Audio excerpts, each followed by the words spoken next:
புதுக்கோட்டை மாவட்டம் மணமேல்குடி ஒன்றியத்திற்குட்பட்ட பல்வேறு கிராமங்களில் அரசினுடைய திட்டங்கள் செய்யப்பட்டு விட்டதாக அதிகாரிகள் பொய்யான தகவலை கணக்கெழுதி வைத்திருப்பதாகவும் தமிழக அரசை ஏமாற்றும் பணியில் அதிகாரிகள் ஈடுபட்டு வருவதாக தமிழ்நாடு கடல் மீனவர் அமைப்பு மாநில தலைவர் ஷாஜகான் செய்தியாளர்களிடம் தெரிவித்தார்.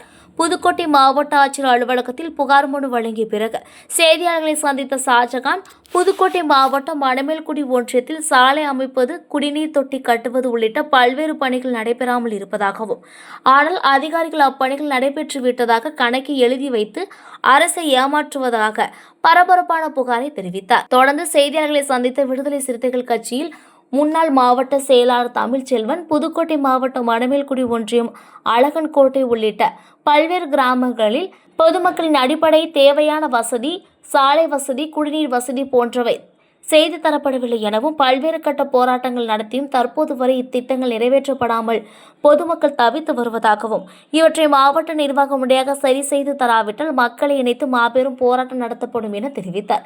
இன்று மதியம் நடந்த இந்நிகழ்வில் விடுதலை சிறுத்தைகள் கட்சியின் ஒன்றிய பொருளாளர் இளையராஜா, அழகர்கோட்டையைச் சேர்ந்த விவசாய சங்க பிரதிநிதி ஜெபஸ்டின் ஆகியோர் உடனிருந்தனர். நடந்ததாக திட்டங்கள் வகுக்கப்பட்டு செலவு கணக்குகள் எழுதப்படுகின்றன. ஆனால் அந்த திட்டங்கள் மக்களுக்கு போய் சேருகின்றதா என்பது சந்தேகத்துக்கிடமாக கேள்விக்குறியாக இருக்கிறது. அதுபோன்றுதான் தற்போது மனு கொடுத்திருக்கோம். இந்த மனுக்களுக்கு அதிகாரிகள் உடனடியாக தீர்வு காணணும். தீர்வு காணவில்லை என்றால் முதலமைச்சருடைய எண்ணப்படி அதை நாங்கள் அடைந்து கொள்வதற்கான போராட்டங்களை அடுத்த வியூகம். அழகன்கோட்டை கிராமத்திற்கு உடனடியாக சாலை வசதியும் குடிநீர் வசதியும் ஏற்படுத்தி தருமாறு இன்று மாவட்ட ஆட்சித்தலைவர் அவரிடம் மனு கொடுத்திருக்கின்றோம்.